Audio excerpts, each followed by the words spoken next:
efetivamente descentralizada, tá? Então, por exemplo, se você pegar um Bitcoin, tá? A estrutura toda do blockchain, qualquer um pode baixar o blockchain do Bitcoin inteiro.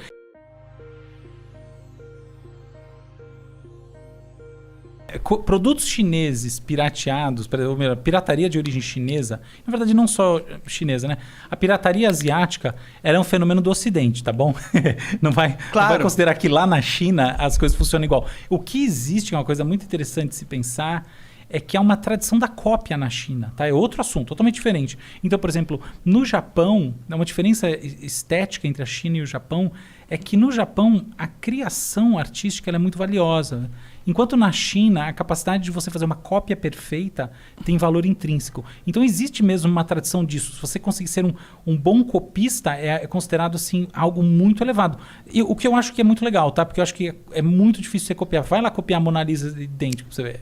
Difícil. É, total. Mas, enfim, isso é uma questão. Outra questão é a seguinte, na China existe um projeto, na verdade no mundo todo, mas está muito avançado o projeto chamado CBDCs, que são moedas digitais de Banco Central.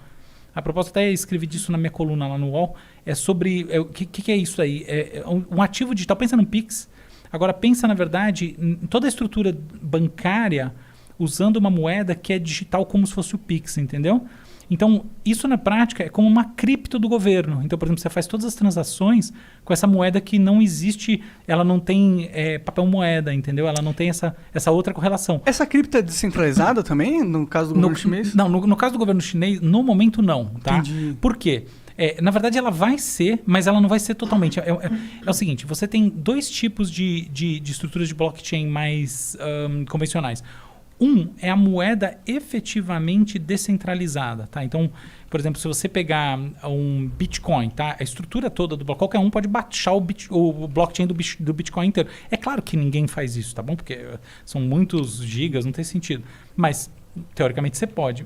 Outra coisa é que você tem alguns grupos, alguns nós que chamam, que são validadores específicos, que fazem o processo de validação. Então, aí é uma arquitetura fechada.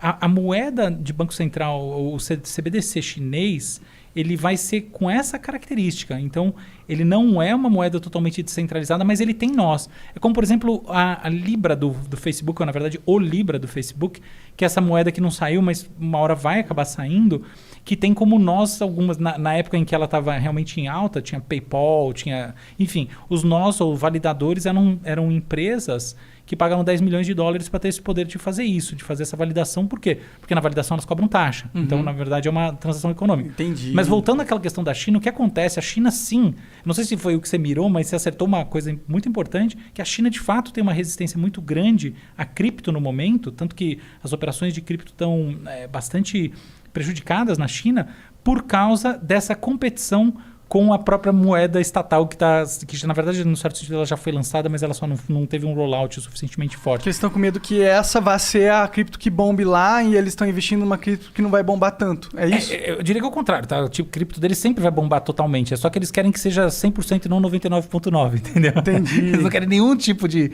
competição. Na verdade, nenhum governo quer, tá? Toda vez que um governo lança uma moeda digital, em geral, tende a perceber um movimento, tende a haver um movimento contrário à livre transação de cripto.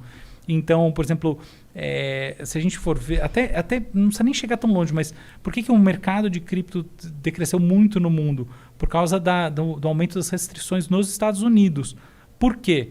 Um dos gatilhos foi a percepção de que as pessoas transacionando nesses mercados de moeda independentes, né, elas acabam, em última análise, participando menos da economia fiduciária, da economia do dinheiro, e com isso, no limite, acabam enfraquecendo um pouco o poder do Banco Central, do Fed, no caso dos Estados Unidos, de controlar a economia. Mas foi para isso que ele foi criado, né? Oi? O Bitcoin não foi criado meio que para isso? Exatamente, foi criado para isso. Você falou tudo. Então, o paper original lá, o artigo original do Satoshi, fala exatamente disso, tá? De como uma moeda digital é capaz de se contrapor a todo um sistema, toda uma maneira do Estado controlar a economia. Por isso que tem um componente muito ideológico, eu diria até, no certo sentido, um pouco ingênuo, tá? No sentido legal da coisa, assim, tem sonhador, sabe? Eu acho que é mais a palavra. Sim. Mas é uma comunidade que sonha muito, acredita muito nessas alternativas à economia tradicional. Eu sou gosto muito- dessa ideia também. eu gosto, acho bonita, mas eu Você é descrente. eu vim pro mundo inoculado com um ceticismo brutal, tá? Então, nem por um minuto. Quando o Bitcoin é $60.000 agora, eu posso dizer que ele é um bom investimento especulativo. Nada além disso, tá? Eu confesso que eu fico com medo também. Mas por que você é pessimista nesse sentido? Você acha que os governos eles nunca vão ceder esse poder e se tiver que ser na força, eles vão fazer algo à força no futuro? Exatamente.